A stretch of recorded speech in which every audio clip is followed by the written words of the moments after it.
Erin heard the front door open but feigned sleep. Usually she would meet her husband when he returned from his night shift, and he appreciated it, despite pretending to be annoyed. "You could have slept in," Glenn would say, feigning irritation. "It's so early. Can't I make tea, or heat up my meal by myself?"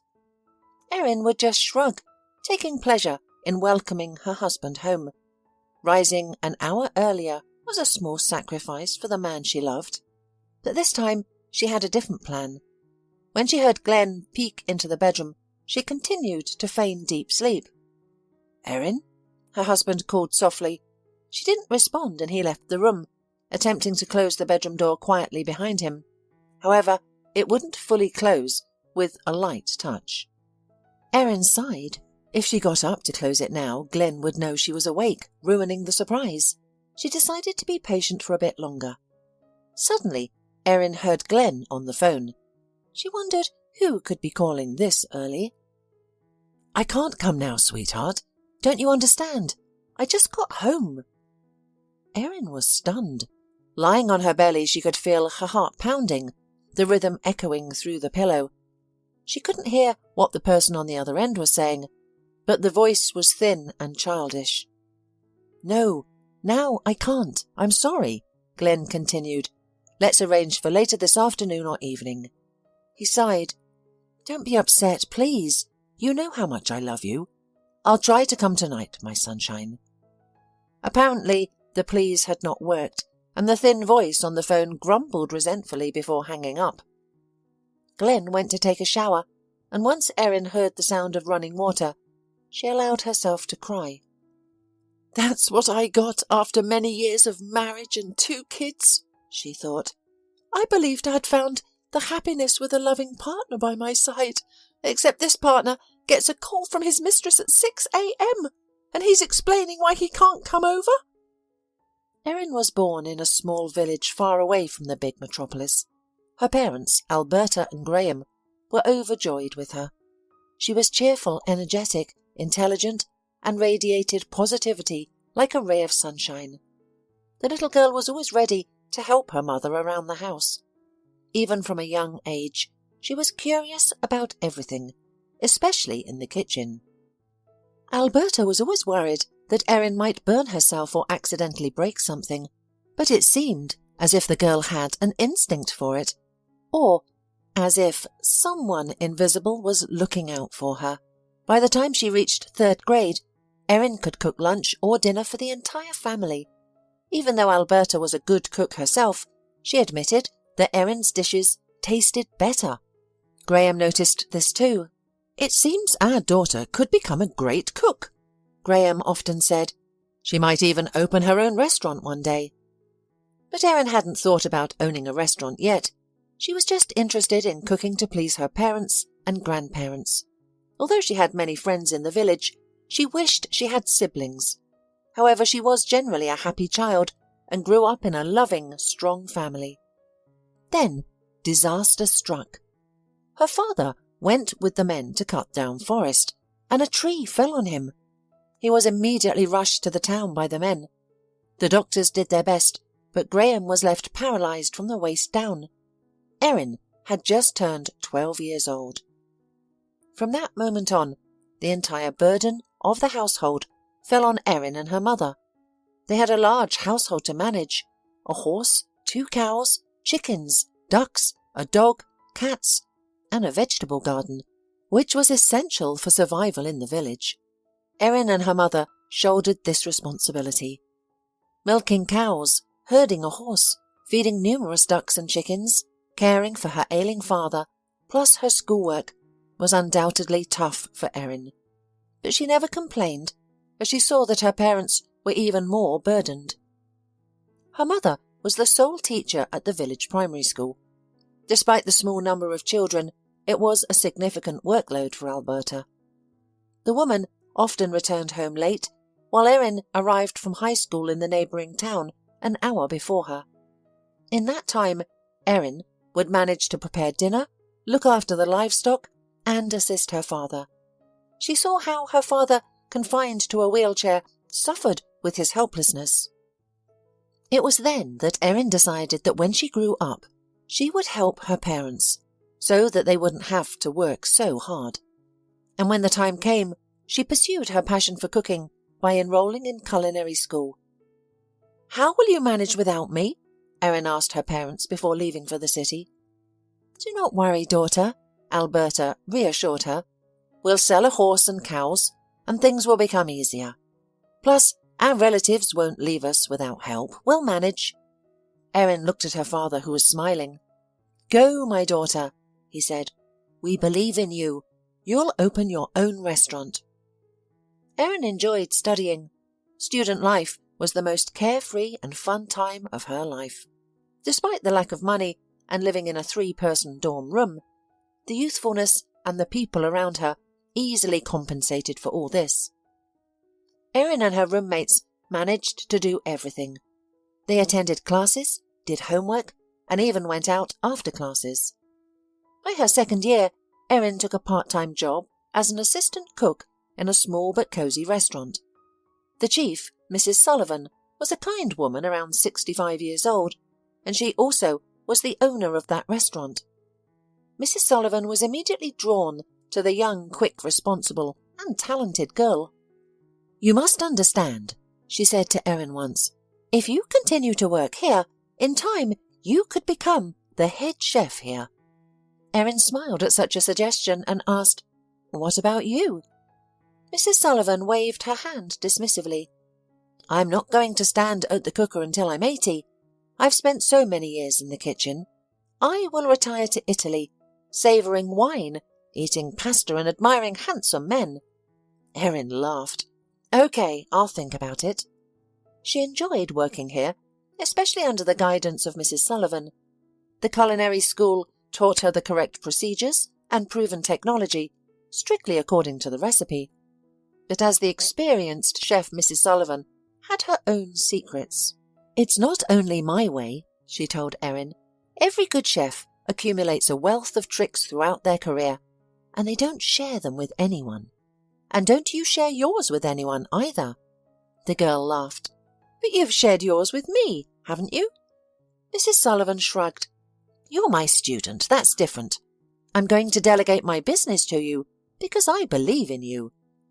When Erin already had 1 week left before her graduation party, an accident happened. She had just finished work and was heading home when she slipped on a wet floor that had just been mopped. "Erin!" the cleaner shouted in fear. "Are you okay?" Erin attempted to stand. She managed, but her left leg was in severe pain. "It's all right," she replied. "Just a bruise." Not wanting to worry the elderly cleaning lady, Erin gathered herself, stood up and limped towards the exit. However, once outside, it became clear that it was more than just a bruise. At the hospital, Erin was directed to the emergency room and asked to wait for the on-duty doctor. After a long day's work and the accident, she was exhausted. She leaned back against the cold, pale green wall and closed her eyes. "Who hurt their leg?" a man's voice rang out. Erin abruptly opened her eyes. "It's me." A tall, thin man with dark hair and a shabby haircut was staring at her. "What happened?" "I've fallen unluckily. I just slipped on a wet floor, and now my foot hurts." "I see. Let's look at your leg." He gently but confidently touched Erin's leg, causing minimal pain. "Ouch!" The girl couldn't help but cry out when the doctor's fingers touched a particularly painful spot. "I think you have a slight sprain, but let's take an X-ray to be sure. I'll drive you." "I can walk myself." Erin tried to object. "No, unfortunately you can't."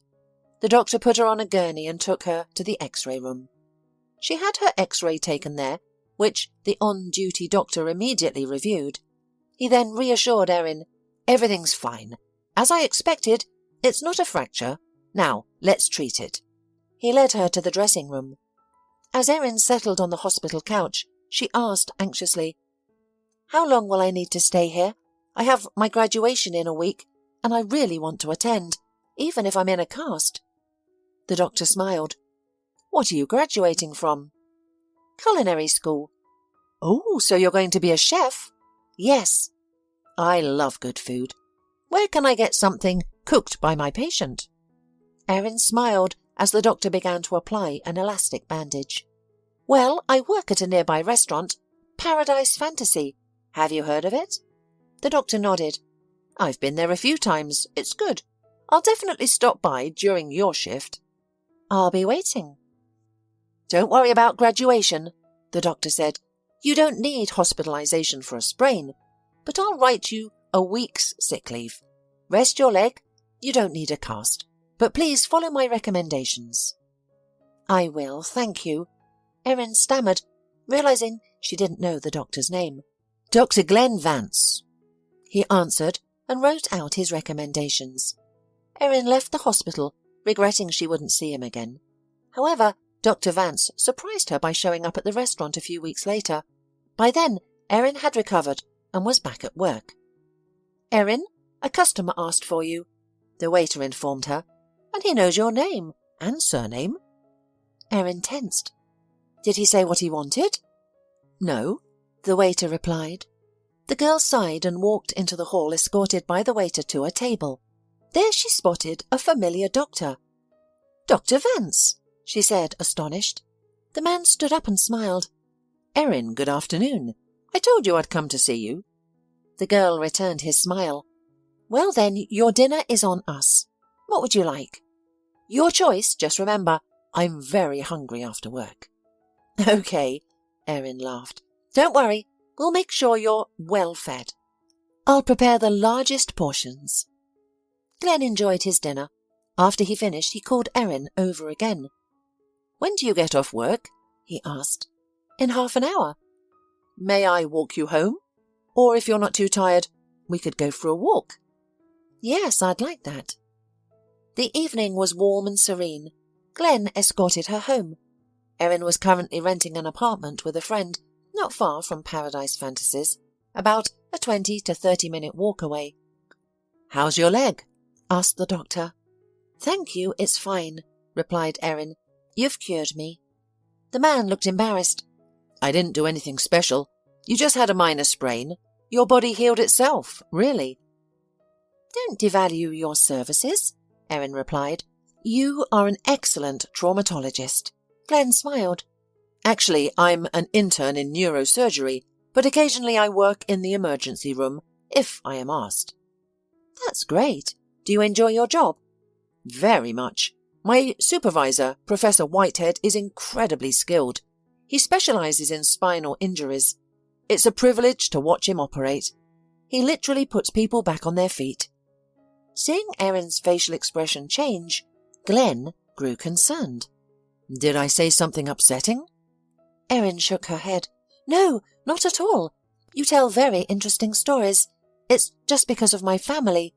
My father sustained a spinal injury when I was a teenager. He hasn't been able to walk since." "I'm sorry to hear that." They continued their conversation for a while, and then Glenn said, "If you're willing, if you have the opportunity, could you please show me his medical records? I could show them to the professor." "Yeah, I can have my mum send the papers, or I can pick them up myself when I go home." "But why?" "Of course, I can't promise anything, but the professor sometimes treats even patients who were injured a long time ago. I can't guarantee anything, though." "I understand. I'll go home this weekend and bring the documents." A couple of days later, Alberta handed the documents to her daughter. "Everything is for the best, my daughter. If there is hope, thank God. If the professor says that nothing can be done, well, at least we tried."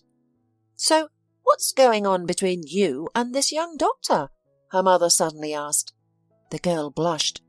"Mum, what are you talking about? We've only met once." "You like him, I can tell."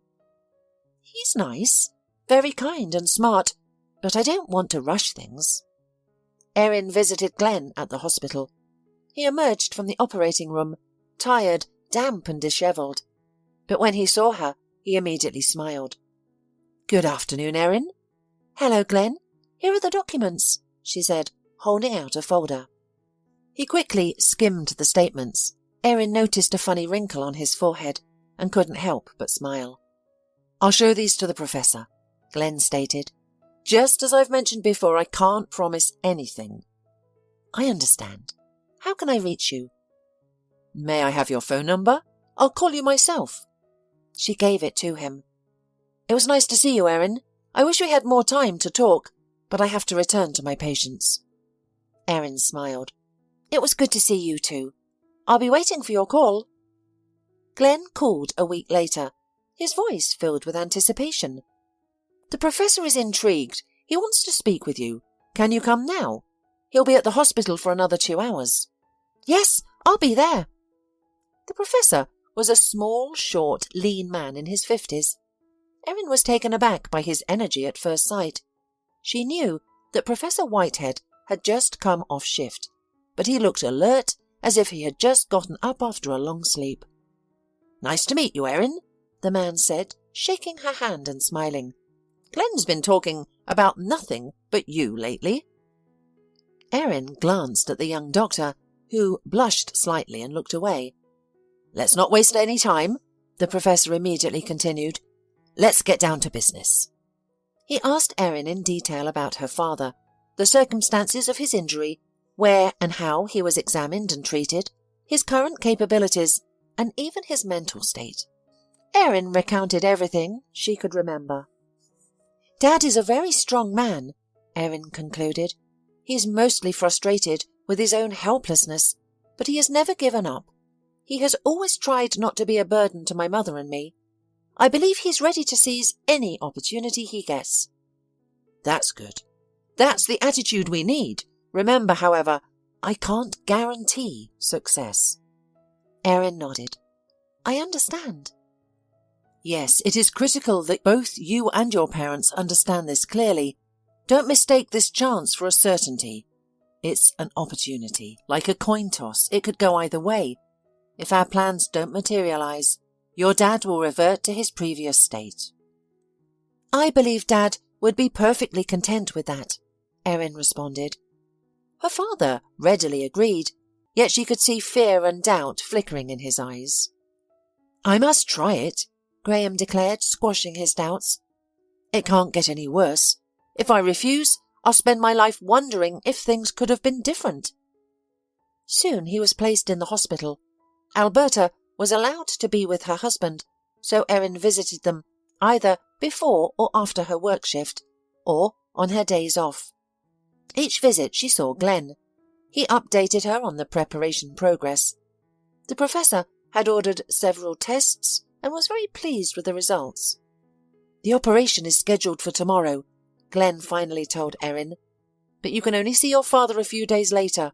He'll be under observation in the ICU initially. I'm incredibly worried, Erin expressed. As if I'm the one who will be operated on. I'm nervous too, Glenn confessed. The professor asked me to assist him. The operation was a success. Erin found out from her mother, who called her in tears. Why are you crying if everything is fine? Erin affectionately asked her. I can't believe it really happened, exhaled Alberta. The professor mentioned a long rehabilitation period and all that, but I'm ready for it, so is Graham. We've been given a chance, and we're going to make the most of it. Just a few weeks later, Erin and Alberta were tearfully hugging each other, watching her father wiggle his toes. Gradually he began to stand, then to walk with the assistance of a walker, leaning on the wall or his wife's hand, and eventually on his own. Before discharge, the professor personally prescribed a plan of further rehabilitation.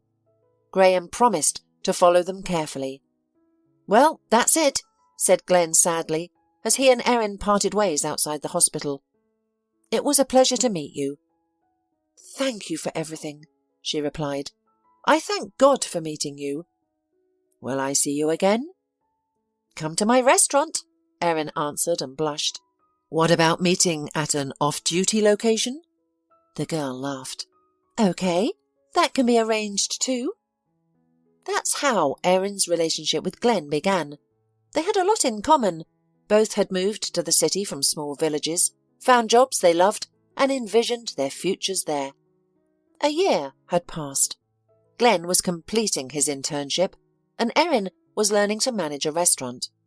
Although Mrs. Sullivan wasn't ready to retire as the head chef, she gradually started delegating responsibilities to Erin. Previously, she handled food purchasing, staff supervision, and distribution of tasks among the junior cooks, while Erin observed. Now, Erin had to learn to make important decisions, manage other employees, and be firm. If needed, she had to assertively communicate any issues and ensure the responsible subordinate addressed them. One day, while dining at a restaurant, to Erin's complete surprise, Glenn proposed to her. "It's only going to get harder from here," he said. "The professor took me in his team, so I need to gain as much practical experience as I can. I'll attend all surgeries, even those patients who aren't mine. Plus, I'll be often on duty at the hospital." Erin nodded. "I understand your worries. You know, I'm also still adjusting to the idea of being the future head chef." "But your current head chef, Mrs. Sullivan, isn't planning to leave any time soon, is she?" "Not for the next few years, no." "Then we should definitely get married now." Their wedding was modest. Apart from Erin and Glenn's parents, Professor Whitehead, Mrs. Sullivan, some colleagues from work, friends and classmates. Erin's father had fully recovered by then, and he and Alberta spent much of the wedding thanking Professor Whitehead. Observing everyone around her, Erin realized that she was genuinely happy with her small wedding. All her loved ones were present, and most importantly, she was beside her beloved, with whom she shared a deep understanding. Their eldest son, Ron, was born a year after the wedding. Initially, Erin hadn't intended for things to happen so quickly, but then she discovered she was pregnant. Her mother comforted her. "I understand that you're afraid of losing your job," said Alberta, "but trust me, your maternity leave will fly by. At work you're valued and appreciated for your talent. Above all, they'll recognize you as a responsible, decent and kind person, which is truly rare. And I'm sure there won't be any problem with Mrs. Sullivan." And Erin's mother was right. Mrs. Sullivan took the news of Erin's pregnancy in her stride. "I understand it's a common occurrence," the chief smiled. "Don't worry, there's no one better than you. Your position will always be here for you, and besides, I plan to work a little more." As for Glenn, he was simply overjoyed. The next day, he brought his wife 2 bouquets of flowers. "One for me, the other from Professor Whitehead," Glenn explained. "He's also thrilled for us." Erin worked until the 8th month. She might have even agreed to give birth in her own kitchen if her husband hadn't been so insistent. "You're surrounded by high temperatures, strong odours, boiling liquids and other dangers in there. Please don't get me worried during my operations by imagining my pregnant wife is in the midst of all these horrors." As a result, Erin found herself at home for the first time in years, with very little work to do. Living in a city apartment differs from a village. There were no cows to milk or chickens to feed. Their home was equipped with all the necessary modern conveniences.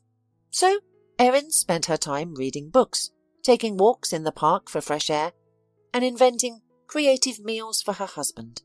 Sometimes, if she were in the mood, she would cook for the entire emergency room. Glenn's colleagues eagerly awaited his arrival with a container or box filled with Erin's delicious meal. The birth went smoothly. Naturally, Erin gave birth in the same hospital where her husband worked, and everyone knew she was Glenn's wife. The head of the department personally oversaw Erin, and she felt embarrassed by all the attention. The usual life of a young mother started for Erin. Glenn tried to help, but he was short on time due to his work demands. He was just starting to perform some operations independently, and he had to fully commit himself there. Erin understood this and did not express her fatigue to Glenn. Thankfully, she had help. Her parents, either together or separately, often visited and stayed for a few days. Glenn's parents also helped, but less frequently. Things got easier when Ron started to attend kindergarten. Erin was anxious about how her son would manage without her, but also realized her own need for a break from staying at home. Returning to work felt terrifying.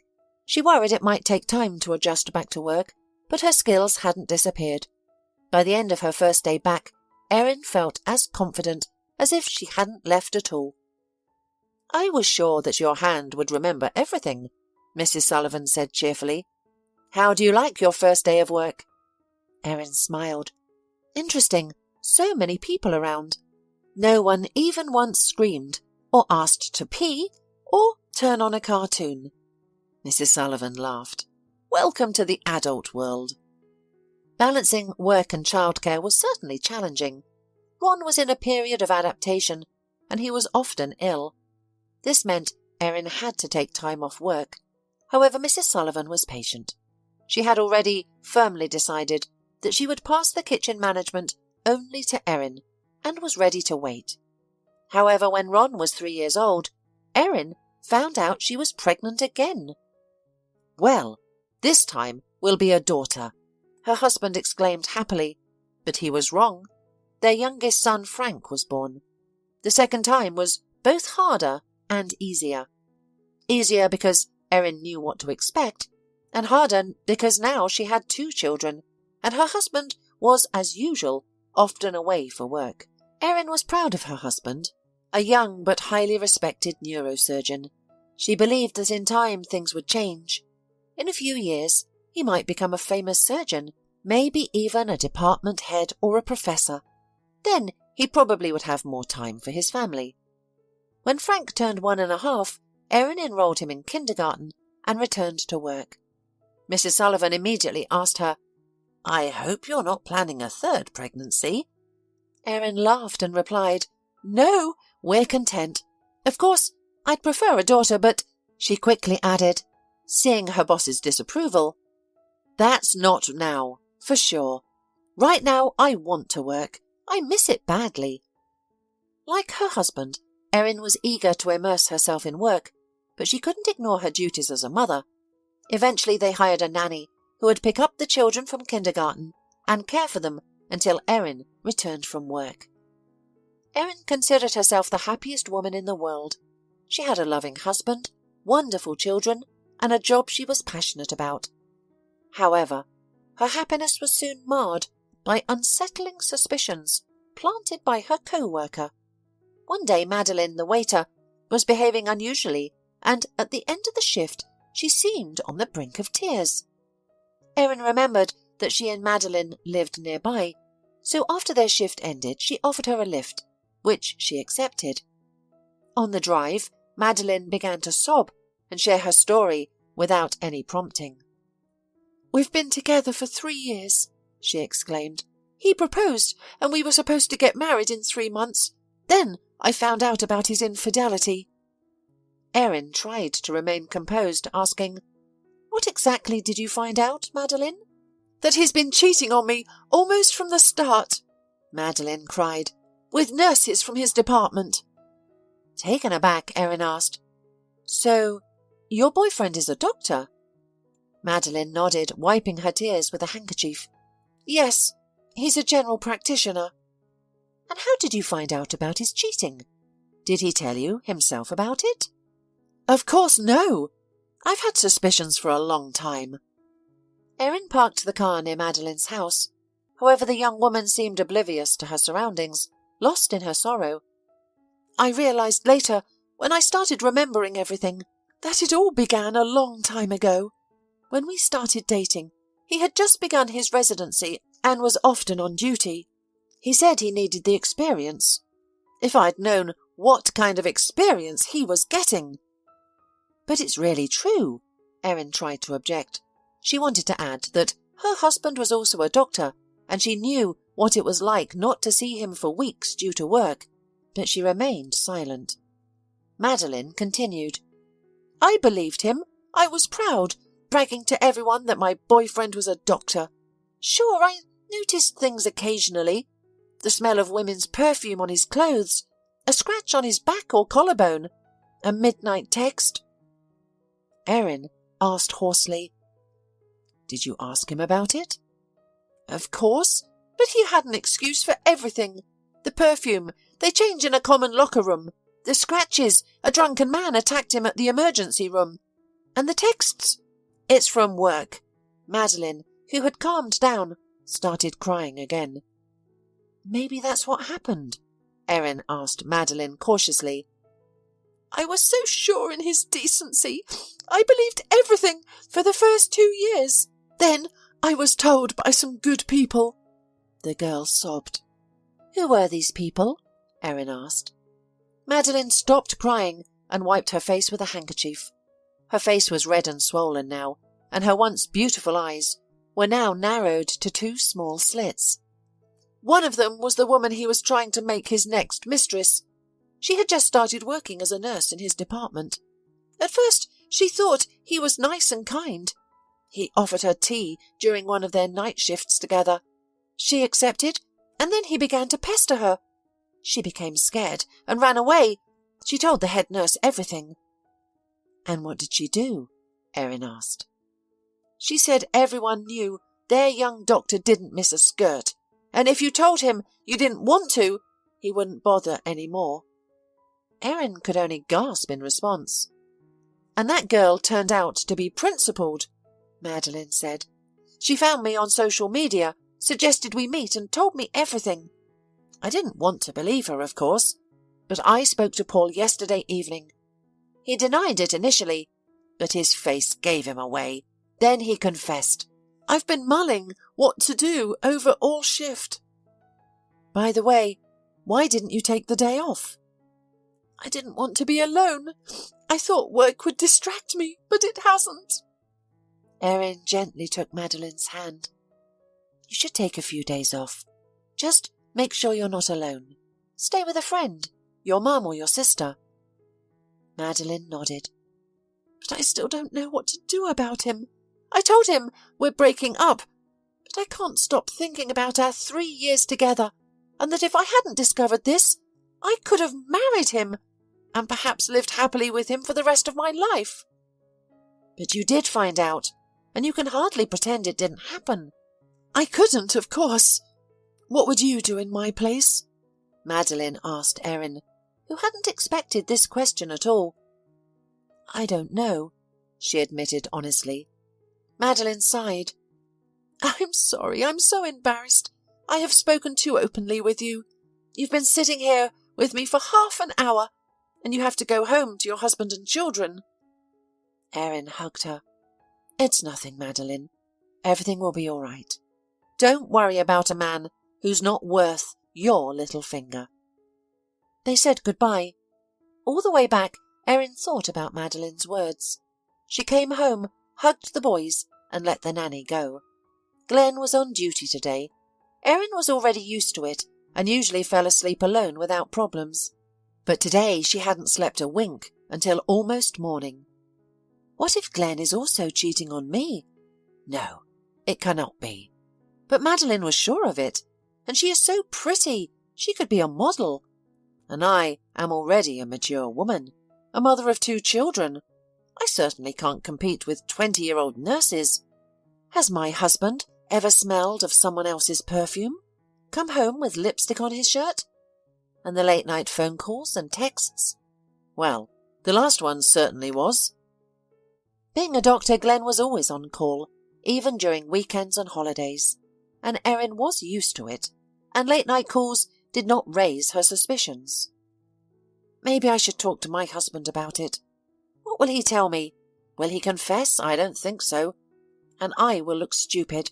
He'll start to deny it. It'll only make me more suspicious. The next morning she opened her eyes with difficulty, and the first thing she saw was a huge bouquet of her favourite orchids. Happy anniversary, my love, Glenn said. This gesture reassured Erin that her husband was not cheating on her, and she dismissed her earlier suspicions as unfounded. Erin tried to forget her suspicions and Madeline's story. Besides, Madeline quit her job at the restaurant for a couple of months later because she had decided to move to another city after breaking up with her boyfriend. Meanwhile, the life went on, and soon Mrs. Sullivan announced her impending retirement. Yes, Erin, you will soon take over. I will bid adieu and travel to warmer lands to enjoy wine and charm the Spaniards. Erin responded with a laugh. I thought you preferred Italians. Mrs. Sullivan retorted, There's enough charm for everyone. I've done my share of work, that's enough. I bet you'll miss us, Erin sighed. Mrs. Sullivan shook her head. No, you're still young, full of energy, eager to command the kitchen. That's good. But I'm done. But if that's your decision, I won't object. I hope I'm ready. Of course you're ready, Mrs. Sullivan exclaimed. You've been ready for about 5 years. And so Erin became a chef. She now had full authority. She could experiment and change the whole menu. She began introducing her own dishes, which she had long wanted to try. She was thrilled when the guests enjoyed these new additions, and even more so when they ordered them again. However, with such responsibilities, she couldn't consider having a third child. Erin wanted a daughter, but both she and Glenn were working, and Erin put aside her dreams of a third child. On her husband's next birthday, Erin decided to surprise him. She discussed her plan with the boys, who supported her idea. Glenn was on duty the day before his birthday. Erin, Ron and Frank decided that when he came back from his shift and went to take a shower, they would quickly prepare their surprise. And now, after hearing that terrible conversation, Erin lay in bed, unable to rouse herself. Her husband would likely return from the shower soon. Although numerous improbable scenarios crossed her mind, Erin decided not to deceive herself. She chose to face the truth, irrespective of how dreadful it might be. She was strong and could endure. Why are you lying there, Mum? The younger son's voice, filled with childish excitement, broke her reverie. Brushing away her tears quickly, the woman lifted her head from the pillow and managed a smile. Ron and I are almost done, Frank reported. Resigned to reality, Erin got up. The sons had already brought balloons, hidden yesterday, inserted a candle into the cake, and held presents in their hands. This is yours, said the eldest, handing her a box. Erin smiled with effort and said, You guys are so good. Of course we are, Frank responded in a businesslike manner. The sound of the water stopped. All three of them stared at the bathroom door. When the birthday boy, wrapped in a terry robe, stepped out a minute later, they all started to sing Happy Birthday song in an unsteady chorus. Happy birthday, Daddy! The boys shouted in the end. Glenn smiled, glancing first at Ron, then Frank, and finally his wife. He then walked over and blew out the candle. The delighted boys clapped their hands and cheers before eagerly presenting their gifts. The father laughed, accepted the packages, and hugged his sons. Erin approached last. Happy birthday, she said, handing over her present. Thank you, Glenn replied. His sincere and honest smile made Erin's heart ache. That's why I never suspected anything all these years. He's been lying to me with the same expression. Of course I can't reveal my true feelings now, not with the boys expecting a party. Later I'll tell them everything. I'll have to, but now I'm not ready. So Erin pretended that everything was fine all day. Her sons seemed oblivious, but her husband occasionally gave her surprised glances, remaining silent.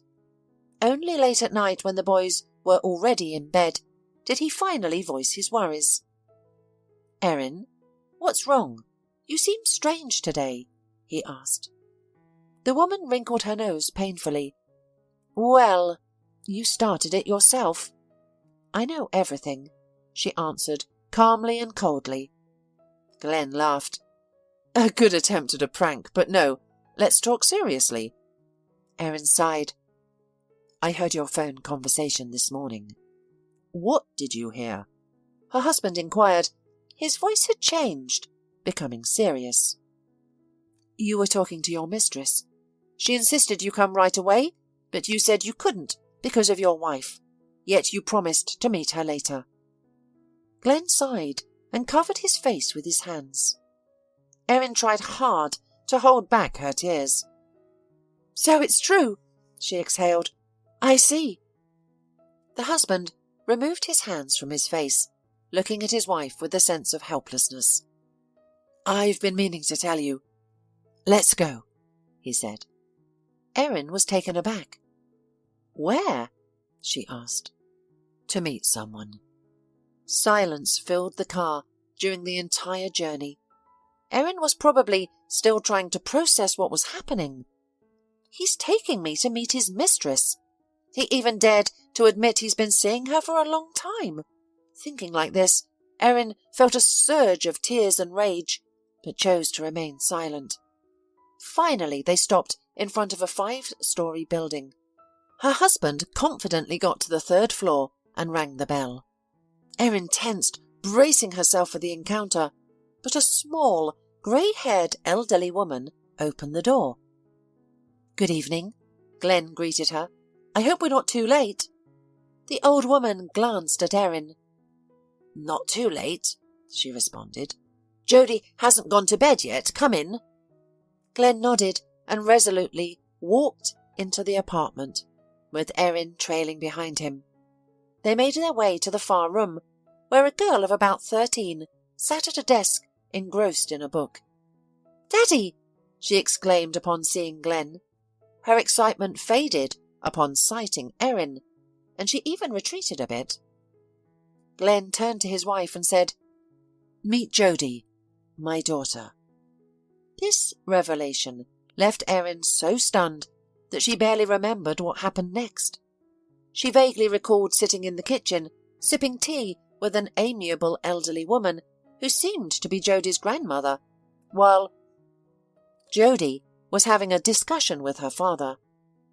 After bidding farewell to the old woman and Jody, Erin and Glenn left for home.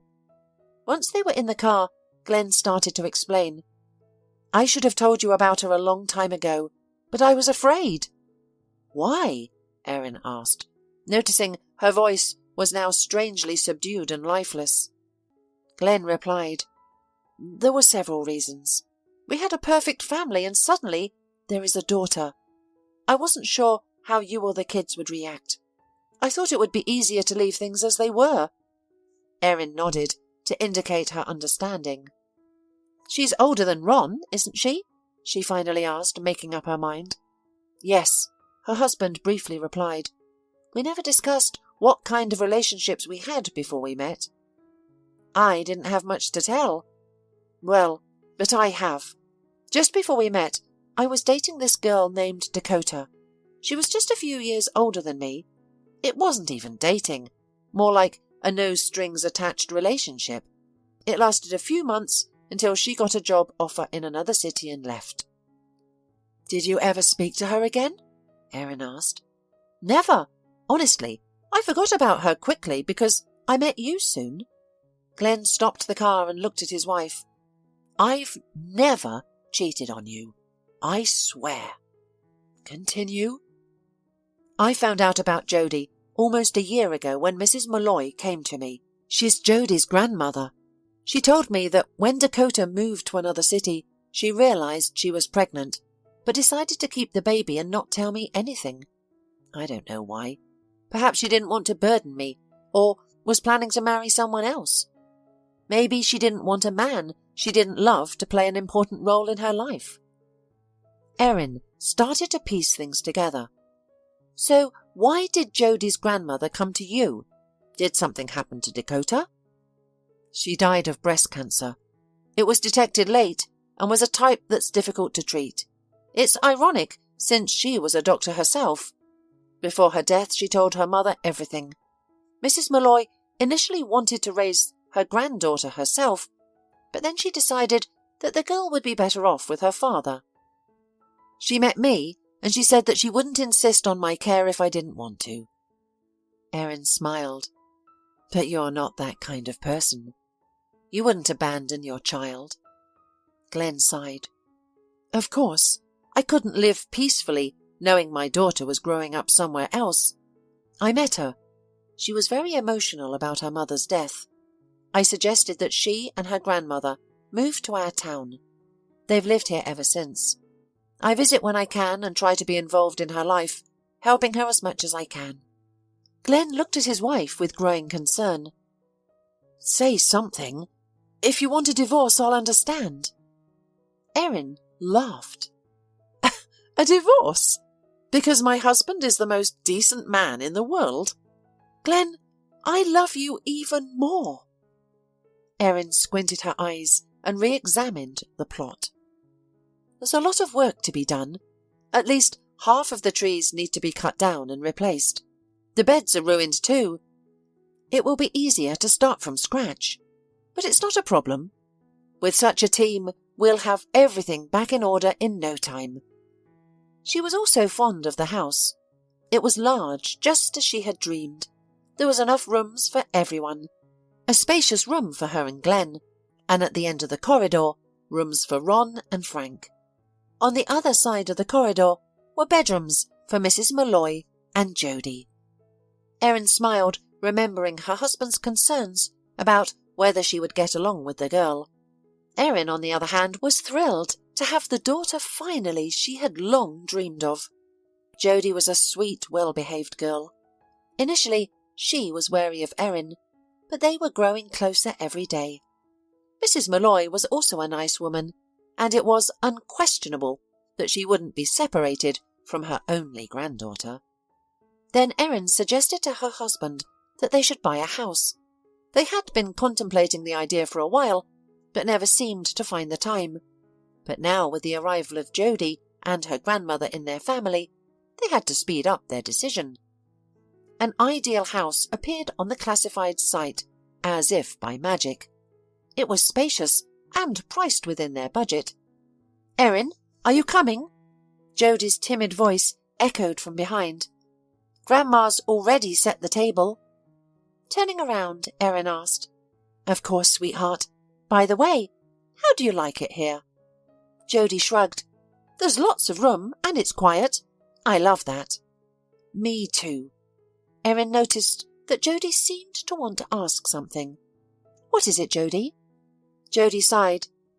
"Erin, don't you regret it?" Erin raised her eyebrows in surprise. "Regret what? That we moved here from the apartment?" "No, not that." "That you learned about me? If Dad hadn't told you, none of this would have happened." Erin smiled and hugged Jody. "Believe me, Jody, you are a gift of fate for me. I'm so glad you came into my life." She felt Jody's quiet sobs as she held her close and smiled, feeling warm, salty tears on her own cheek. Hola, suscríbete a Historias Vitales para no perderte nuevas historias. Mi esposa había estado trabajando en su proyecto especial durante 4 meses ahora. No era su proyecto personal, pero ella era la persona principal y responsable de su éxito. El proyecto estaba diseñado para salvar a su empresa, Bixler Enterprises. Los últimos 4 meses habían sido difíciles porque se vio obligada a trabajar duro. Era importante tanto para ella como para la empresa. Había una buena posibilidad de que Bixler Enterprises quebrara si el proyecto no se completaba. Sara tenía una licenciatura de Albrecht y un MBA de Wharton. Era la más inteligente de la familia. Yo empecé a trabajar como mecánico de autos justo después de la secundaria y después de 21 años seguía siendo mecánico de autos. No me importaba porque me gustaba el trabajo y pagaba bien. Era suficiente para pagar la universidad de Sara y criar a 2 hijos. No vivíamos lujosamente, pero estábamos bien. Los niños ya se habían mudado, y las cosas iban bastante bien con nuestros ingresos. Sara quedó embarazada 3 meses después de casarnos a la edad de 18 años. Durante los primeros años de nuestro matrimonio, vivimos con mis padres. Ellos tenían una gran casa vacía ya que 4 de mis hermanos se habían mudado. Eso significaba que teníamos una niñera mientras Sara completaba sus primeros años de universidad. Debido a 2 embarazos, la carrera de 4 años le llevó 6 años completarla. Fue difícil, pero lo logró. Siempre tuve trabajo y nunca me faltó trabajo extra si lo necesitaba. Después de que Sara se graduó de Wharton, alquilamos nuestro propio lugar. Tuvo ofertas de trabajo de varias empresas grandes, pero todas requerían que nos mudáramos. A mí no me importaba, pero Sara quería quedarse cerca de casa. Por eso decidió trabajar en Bixler Enterprises. Pagaba bien, pero lo más importante, le daba responsabilidad y la oportunidad de avanzar. Sara era una empleada trabajadora y dedicada. La presentación es el jueves en el Hotel Thyssen en Filadelfia. Tomé unos días libres en el trabajo para ayudarla según fuera necesario. Al final, todo lo que logré fue hacerle algo de comer cuando llegaba a casa. No sabía nada sobre su trabajo, ni tampoco quería saber. Los negocios corporativos de alto nivel me aburrían. Empresarios de Europa, Asia y América del Sur venían aquí, la empresa pagaba sus boletos de avión y proporcionaba habitaciones en el Hotel Thyssen mientras estaban aquí. Era caro como el infierno, y por algunas cosas que Sara había dicho, la empresa estaba sobreestimando sus finanzas. Su presentación era importante para ella, para la empresa y para más de 200 empleados. Hasta el martes por la noche, todo iba bien. Sara llegó a casa con un traje nuevo, un traje gris con una blusa blanca. Desplegó todo lo que necesitaba en la cama de la habitación de invitados. Cuando se trataba de la limpieza de la casa, ella era normal, pero cuando se trataba del trabajo, era meticulosa. No entendía por qué necesitaba sacar su ropa interior de lujo, pero no dije nada. Además de su traje para la presentación, tenía varios vestidos de cóctel lindos para eventos sociales antes y después del evento. Siempre había evitado tales eventos, pero me sentía obligado a ir con ella si ella quería que lo hiciera. Me agradeció la oferta, pero dijo que no era necesario. Todos los materiales y equipos que necesitaba estaban guardados ordenadamente en el maletero de su Volvo. Antes de salir del trabajo, ella misma conducía el coche para asegurarse de que todo estuviera en perfectas condiciones. Tenía todo el día miércoles para prepararse y toda la noche del miércoles para socializar con sus invitados. Sara era tan buena en lo que hacía que sentía que habría sido mejor si simplemente me hubiera mantenido alejado de ella. Finalmente, había terminado. Lo había revisado y vuelto a revisar todo. Todo lo que necesitaba ahora era una ducha caliente y una buena noche de sueño. Supongo que mi error fue que empecé a revisar sus cosas después de que Sara comenzara a ducharse. Pensé que estaba ayudando, pero resultó ser lo contrario. Estaba moviendo cosas en la cama cuando un pequeño sobre blanco cayó del bolsillo lateral de su bolso de maquillaje. Una carta de una farmacia, pero no del tipo que solemos usar. Dentro había 10 pastillas. No tenía idea de qué era, Pren, y las instrucciones eran confusas. Si es necesario, tomar una pastilla y luego una segunda pastilla 12 horas después. Pensé que podría ser algo que ella había conseguido para la ansiedad o los nervios, pero las instrucciones no tenían sentido. La receta estaba escrita a su nombre el lunes.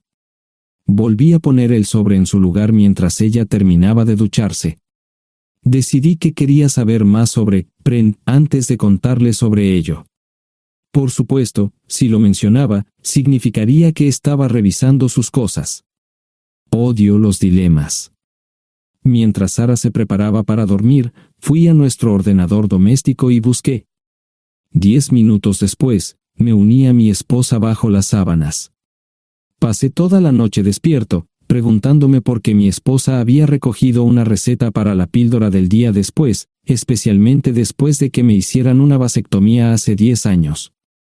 A la mañana siguiente, me levanté temprano, pero no estaba descansado. Di un largo paseo, esperando que despejara mi mente. Me dirigí hacia casa con reticencia, temiendo lo que podría hacer o decir cuando llegara allí. Mi hijo Joe se unió a la Marina después de la escuela secundaria y estaba en su primer año en San Diego. Nuestra hija Gloria se casó con su amor de la infancia el año pasado y acababa de mudarse a Dallas. Eso dejaba solo a Sara y a mí. Echaba de menos a los niños, pero esperaba envejecer con mi esposa. Ella era la única mujer que me había interesado, y ahora todo estaba. Si Sara estaba teniendo una aventura, lo ocultaba bien. Por supuesto, nunca la vigilé. Nunca miré sus correos electrónicos o llamadas telefónicas. No tenía razones para hacerlo. No tenía forma de saber qué estaba haciendo en el trabajo o después del trabajo. Confiaba en ella completamente. Ion, ¿dónde demonios has estado? ¿Quieres huevos o algo? No, solo café. No me sentía con muchas ganas de hablar. ¿Qué pasa, cariño? Solo son 3 días. Puedes venir si quieres, pero te aburrirás como una ostra. No, realmente no quiero ir, pero odio dejarte sola. Me preocupo cuando no estás aquí. Es muy dulce, querido, pero estará bien. No voy a salir del hotel en todo este tiempo. Pasaré la mayor parte del día asegurándome de que la sala de conferencias esté lista y esta noche tendré una agradable charla con nuestros posibles clientes. Mañana, probablemente ni siquiera tendré la oportunidad de ir al baño. Llegaré a casa lo más temprano posible el viernes, te prometo un gran fin de semana si sabes a lo que me refiero. Todo eso suena bien, pero no puedes culparme por preocuparme. Soy un mecánico de autos, y tengo una esposa hermosa y exitosa. A veces tengo la sensación de que estás menos interesada en mejorar nuestra situación familiar que en avanzar en tu carrera. Detente, maldita sea, Ion. Siempre he respetado lo que haces para ganarte la vida y nunca he insinuado lo contrario. Criaste a 2 grandes niños y me pusiste a través de la universidad. Eres un gran esposo, un gran padre y un buen proveedor, y nunca olvides eso. Terminé mi café mientras ella recogía la mesa. ¿Quieres que te llame? No, no es una buena idea. Tendré el móvil apagado, y voy a apagar el teléfono de la habitación por la noche para poder dormir. Te llamaré siempre que pueda. La ayudé a cargar el coche, era tan meticulosa con eso como con todo lo demás. Trabajando, le llevaría 3 horas llegar al Hotel Lysen. Me quedé en el porche y la vi marcharse. No me molesté en preguntarle por las pastillas. Pasé el resto de la mañana en el porche. No recuerdo haberme preocupado tanto como ahora. Me sentía pequeño e insignificante. Me sentía fuera de mi liga. Era un tipo de pueblo con un trabajo mediocre y una esposa exitosa. Era una combinación equivocada. Debería haberlo notado antes. Me sentía estúpido. El mejor traje que tenía era una chaqueta azul y un par de pantalones. Al menos tenía algunas corbatas, aunque tenían 10 años de antigüedad. Acababa de terminar de vestirme cuando sonó el teléfono fijo. Oye, cariño, solo quería avisarte de que llegué bien. ¿Tuviste un buen viaje? Supongo que el tráfico no estaba demasiado denso. Estuvo bien. Te llamaré esta noche. Ahora tengo que irme. Estoy en la habitación 714, Sara. Puedo estar en casa de mis padres o en la de mis hermanos esta noche si quieres llamarme a mi móvil. De acuerdo. Suena el teléfono móvil. Te quiero, tengo que irme. Me tomé mi tiempo para llegar a Filadelfia. No fui directo al Lysen, primero me detuve y compré un filete con queso. Prometí hacer una larga noche. No estaba seguro de qué iba a hacer. Estacioné en el garaje del hotel y simplemente esperé. Tarde o temprano, tenía que entrar en el hotel. Simplemente no podía decidir cuándo hacerlo. El sonido de mi teléfono celular me ayudó a tomar mi decisión. Ion, solo quería avisarte de que todo se ha arreglado. Ahora voy a bajar para encontrarme con algunas personas y cenar. No olvidaste nada, ¿verdad? No, todo está bien. Tengo todo en mi habitación para mañana. ¿Necesitas algo? No, Ion, relájate. Voy a apagar mi teléfono.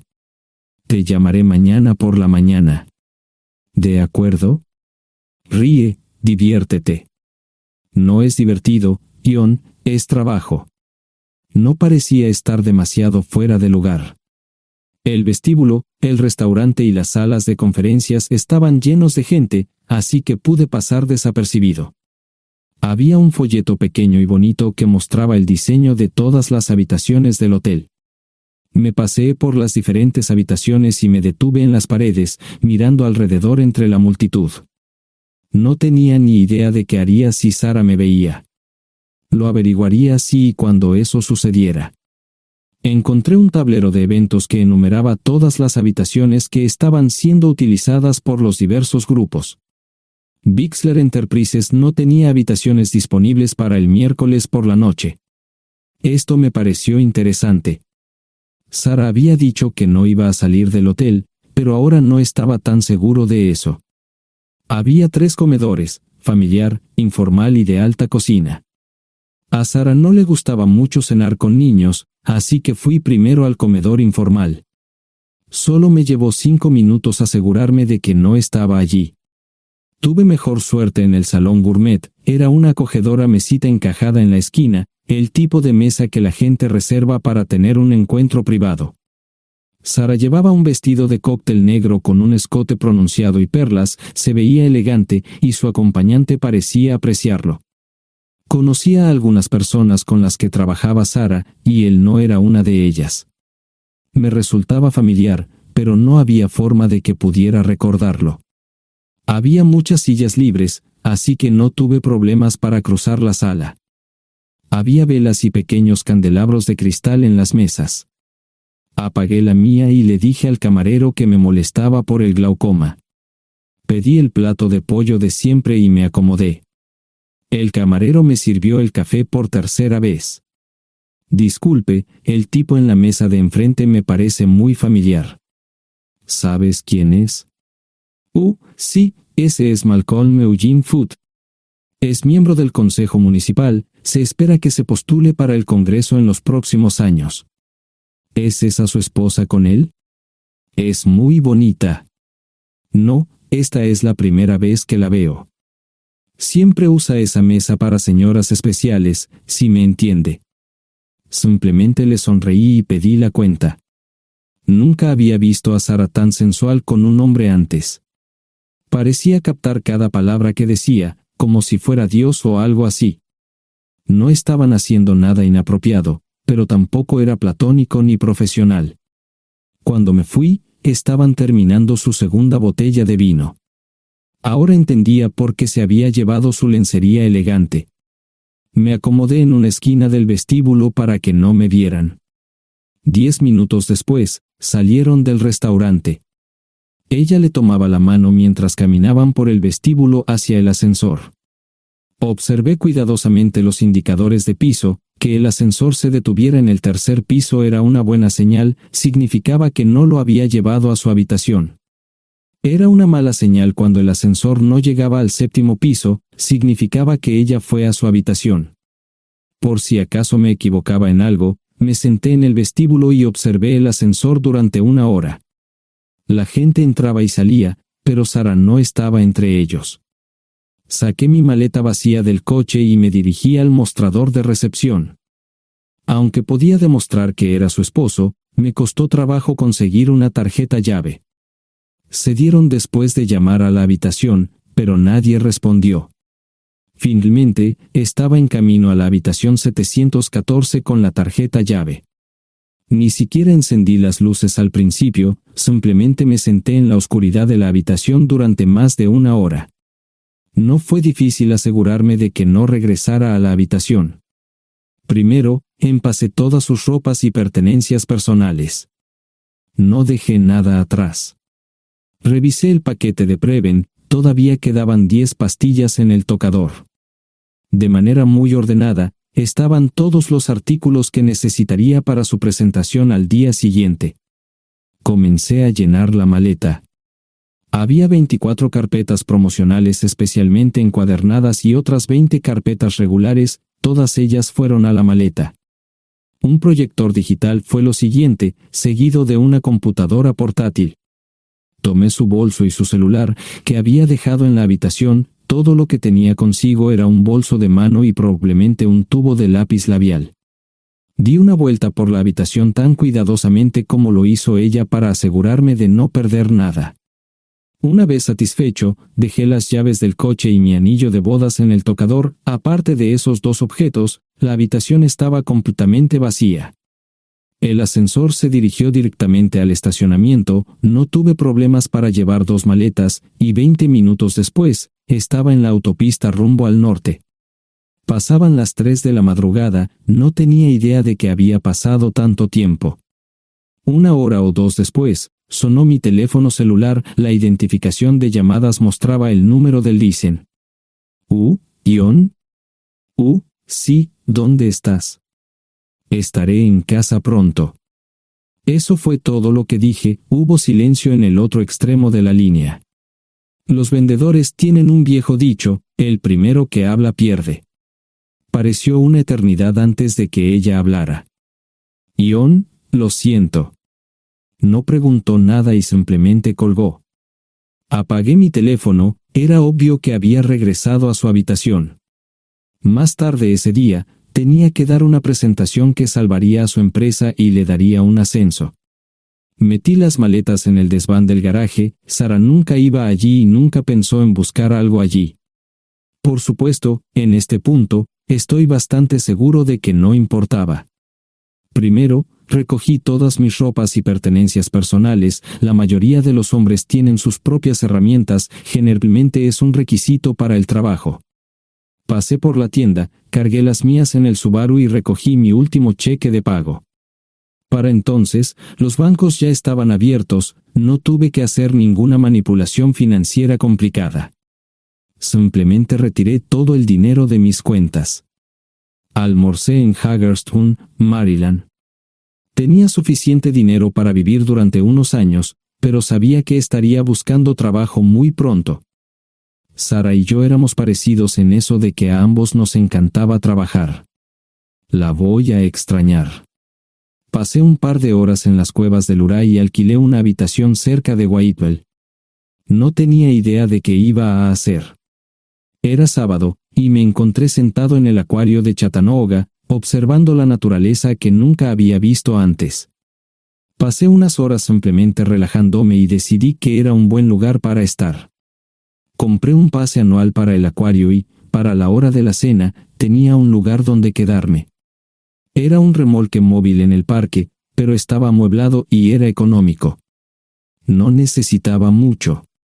La primera cosa que haría el lunes por la mañana sería conseguir un trabajo. Un buen hombre de mantenimiento siempre puede conseguir un trabajo, especialmente si está dispuesto a trabajar duro.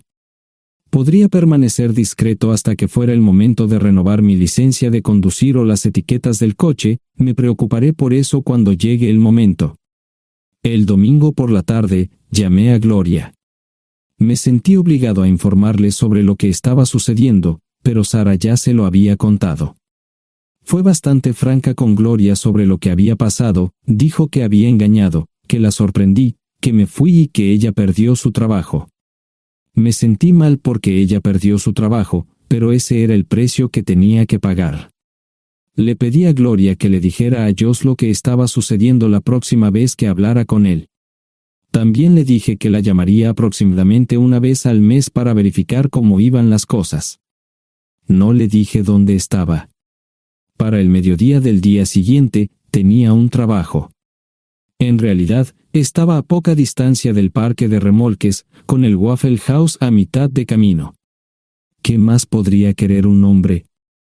No sé cómo manejaron el papeleo, pero me estaban pagando $20 por hora sin hacer preguntas. Estaba feliz, y ellos también. Ni siquiera tendría que tocar el dinero que traje conmigo. Unos 2 meses después, Gloria me informó que Sara se había mudado de la casa y estaba viviendo con sus padres. Gloria no sabía nada más, pero estaba feliz de que estuviera estable y le estuviera yendo bien.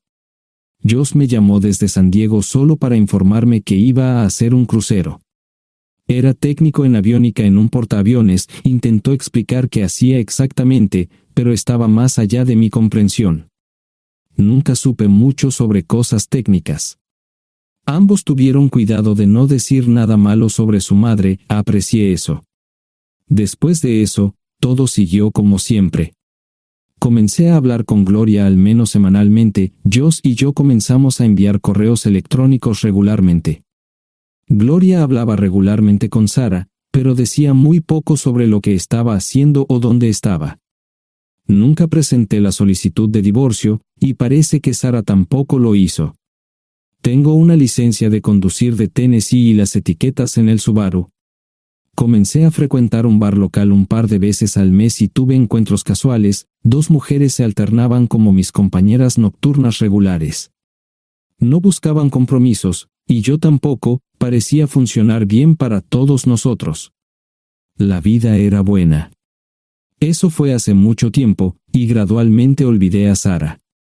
Con el tiempo, el Subaru comenzó a darme problemas. Había olvidado cuánto tiempo había pasado. Tenía más de 200,000 millas. Estaba reflexionando sobre esto con una jarra de cerveza un día cuando me di cuenta de que habían pasado casi 5 años desde que me fui de casa. Mantuve un contacto cercano con ambos hijos. Gloria ya tenía 2 hijos propios en este momento y quería que los visitara. Josh casi se casó con una mujer tailandesa, pero en el último momento, se negó. Por lo general, trabajaba 6 días a la semana y usaba el domingo para recuperarme del sábado por la noche. No había ninguna buena razón para que alguien llamara a la puerta de mi remolque a las 6 de la mañana de un viernes. Su grosería fue recompensada por un hombre medio desnudo abriendo la puerta. Los calzoncillos del día son repugnantes, y la dama en la puerta, juzgando por la expresión en su rostro, estuvo de acuerdo conmigo. Ella apartó la mirada, pero su compañero no parecía impresionado. Norm habría usado pantalones, pero en un momento como este, los invitados me molestaron. Estamos buscando a John Terrell. No los conozco. Me llamo David Simmons, y esta es mi esposa Mara. Tenemos un problema y esperamos que nos puedas ayudar. Lo siento mucho, no trabajo a altas horas de la noche. Si necesitan algo relacionado con su auto, tendrán que ir a la tienda. Esto provocó varias miradas en blanco y finalmente una respuesta. No tiene nada que ver con tu trabajo, es más un problema personal. ¿Podemos entrar? El interior del remolque lucía desordenado. Rara vez tenía invitados, así que rara vez lo limpiaba. Incluso mis novias insistían en que fuéramos a su lugar. Hagan como en su casa, déjenme ponerme los pantalones enseguida. Al entrar en el dormitorio, dejé la puerta abierta solo para mostrarles lo hospitalario que soy. También me puse una camisa. ¿Les gustaría tomar café? Solo tomará unos 10 minutos. Aparté algunas cosas del sofá para que pudieran sentarse. No hubo respuesta a la pregunta del café. Tenemos una hija adoptiva de 4 años y otra de 2 que necesita un trasplante de médula ósea, y esperamos que nos puedas ayudar. Estamos dispuestos a pagarte si es necesario. ¿Con mi médula ósea? No, queremos usarla y estamos dispuestos a compensarte por cualquier inconveniente. Creo que quieren comprarla. Estaba actuando como un listillo, y de repente me di cuenta de ello. Estas personas eran serias, tenían un problema real y estaban buscando ayuda. Lo siento mucho, no quise interrumpir. Por favor, continúen. Nuestra mejor oportunidad de encontrar un donante es un familiar cercano. Eres nuestra mejor esperanza. Mira esto. No quiero ser un grosero, pero creo que se equivocaron de persona. ¿Cuándo nació su hija? Cumplirá 5 años en julio. Marche Simmons habló por primera vez, y sonó sincera. Odio ser el portador de malas noticias, pero me hice una vasectomía hace 15 años. No hay forma de que pueda ser su padre. ¿Por qué tu nombre estaba en el certificado de nacimiento? No puedo responder eso, tal vez deberían preguntarle a su madre. Esa afirmación fue recibida con silencio.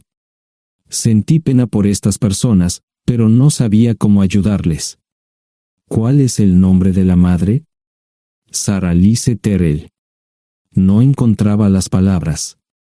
Tal vez no debería haber tomado esas malditas pastillas de ella, por supuesto, entonces esas personas no tendrían una hija en absoluto. Todo lo que pensaba que había superado el dolor, y aquí está de nuevo, viejos recuerdos de mi esposa teniendo relaciones sexuales con ese maldito político de Filadelfia. Estaba empezando a olvidarlo todo, y ahora estaba de vuelta. Maldita sea. Ahora entiendo y pido disculpas por mi grosería e insensibilidad. Haré todo lo que esté en mi poder para ayudarles. En primer lugar, porque no puede Sara hacerse un trasplante de médula ósea. Médicamente, no puede. ¿Por qué no? Es madre, tiene que ser una donante adecuada. O, ella es una donante adecuada, pero está demasiado enferma. Los médicos se negaron siquiera a considerar utilizarla. ¿Enferma de qué? Está muriendo de insuficiencia hepática. Le quedan menos de 6 meses de vida. Esto no tiene sentido. Siempre ha estado perfectamente sana. Además, no creo que un hígado enfermo le impida donar médula ósea. El hospital no aceptará su firma en el formulario de consentimiento. ¿Estás diciendo que hay algo mal en su cabeza? Ambos me miraron en silencio, sabían la respuesta, pero no querían decirlo. En ese momento, no quería que se sintieran aún más incómodos. Hace 10 minutos, no me importaban, pero ahora sentía que tenía que protegerlos y ayudarlos.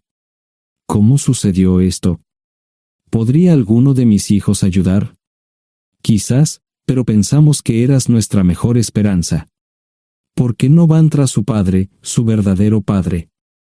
Pensamos que eras tú. No tenemos ni idea de quién más podría ser. Sara no nos dijo nada sobre otro posible padre. De hecho, ella no estaba en condiciones de explicar nada, agregó Mara. Obtuvimos la mayoría de nuestra información de la agencia de adopción. Tuve que preparar café y hacer pis, permítanme un momento. Dejé a mis invitados sentados mientras preparaba el café. Solo tomó unos minutos. Mientras se preparaba, fui al baño, algo que necesitaba hacer urgentemente. Traté de ser discreto, ya había avergonzado lo suficiente a Mara. ¿Dónde viven? En Westchester, Pensilvania. Les haré una oferta. Si les digo quién es el verdadero padre de su hija, deben prometerme que lo perseguirán sin descanso hasta obtener lo que desean. ¿De qué estás hablando? El padre de su hija es un político prominente en Pensilvania. Por supuesto, negará todo y probablemente les proporcionará documentos legales para detener sus esfuerzos. Si acuerdan presionar lo suficiente para que él admita que la niña es suya, podrán avergonzarlo y obligarlo a hacerse un trasplante de médula ósea. Eso es lo que quieren, ¿verdad? Sí, claro, pero ¿cómo hacemos eso? No lo sé. Soy mecánico. Trabajo con metal para ganarme la vida. Creo que la mejor manera sería utilizar la televisión, la radio y los periódicos. Los políticos harán cualquier cosa para evitar una mala publicidad. ¿Tienen amigos que puedan ayudar? Bueno, ahora ambos estaban sonriendo. Debo haber dicho algo que les dio esperanza. Creo que podemos hacer esto. ¿Quién demonios es él? Malcolm Eugene Foote. Se postula para el Senado de los Estados Unidos. Apuesto a que hará cualquier cosa para evitar una mala publicidad. El café estaba listo, pero David y Marchen no podían esperar para llegar a casa. Antes de irse, les dije cómo ponerse en contacto con Gloria y Joss en caso de que los necesitaran. Estaba seguro de que ayudarían. También les pedí que me dijeran dónde estaba Sara. Probablemente estaría en Pensacola antes de que ellos regresaran a Westchester. Me corté el pelo y compré una camisa nueva. Sara era una tramposa que arruinó mi vida, pero aún así quería lucir bien cuando la viera. Era otro remolque, pero esta vez era un bonito doble nuevo. Allí estaba su Volvo con una llanta desinflada y un parabrisas roto. La mujer que abrió la puerta no era Sara, parecía que la habían empapado fuerte y la habían dejado empapada.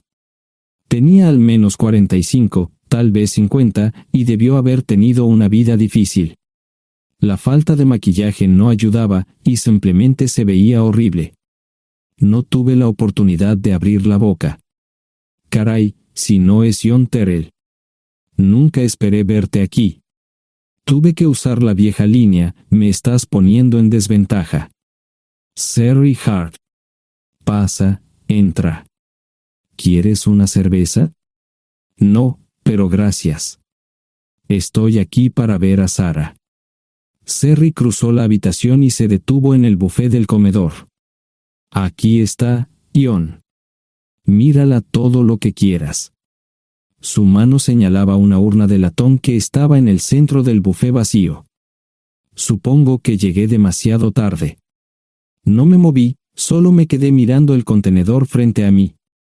¿Puedo tomar una cerveza ahora? Sarah se mudó a Pensacola después de dar a su bebé en adopción. Compró el remolque con el dinero que recibió de Bixler Enterprises después de que la despidieron. Tenía una participación en las ganancias, 401k, y vacaciones y días de enfermedad. Eventualmente, consiguió un trabajo en una fábrica local de prendas de vestir donde trabajaba en el departamento de envíos. Allí fue donde conoció a Sherry. Sherry alquilaba una habitación de Sarah. Cada centavo que Sarah ganaba iba para el alcohol.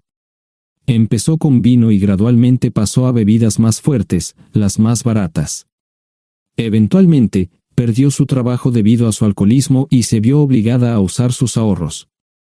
Nunca salió con nadie ni salió a ningún lado. Sherry se quedó con ella, pagó sus servicios públicos y compró alimentos que Sarah no comía. Le llevó más de 3 años quitarse la vida. Increíblemente, ella tenía un testamento y me dejó un doble remolque y un Volvo. Sherry explicó que Sarah estaba tan angustiada por lo que había hecho que simplemente se rindió. No intentó evitar el embarazo ni siquiera terminarlo. La adopción se había arreglado meses antes de que naciera el bebé. Nunca volvió a trabajar, excepto en los trabajos clandestinos que hacía mal. Sherry dijo que Sarah no parecía tener ambición ni propósito en la vida. Sarah hablaba mucho de mí pero tenía miedo de intentar contactarme. Gloria le dio mi número, pero nunca me llamó. Era como si su aventura de una noche la hubiera lastimado más a ella que a mí. Estuve allí durante 2 semanas y luego vendí el remolque de Sherry por $1 y obtuve $3,000 por el Volvo. 2 días después, estaba en Westchester visitando a mis nuevos amigos David y Marche. Malcolm Eugene Foote resistió al principio, pero David y Marche lo presionaron hasta que cedió. Insistió en pruebas de ADN, que demostraron que era el padre. Para salvar la cara, más o menos lo obligaron a someterse a un trasplante de médula ósea, que fue exitoso. La carrera política y la vida familiar de Malcolm no dejaron una impresión favorable. Su caída en las encuestas fue tan rápida que el partido lo reemplazó por otro candidato unos meses antes de las elecciones. Su esposa solicitó el divorcio y fue muy pública al respecto. Sarah y yo estamos viajando ahora a Dallas para ver a Gloria y a mis nietos. No sé cuánto tiempo mantendré a Sarah conmigo, probablemente hasta que tenga a alguien.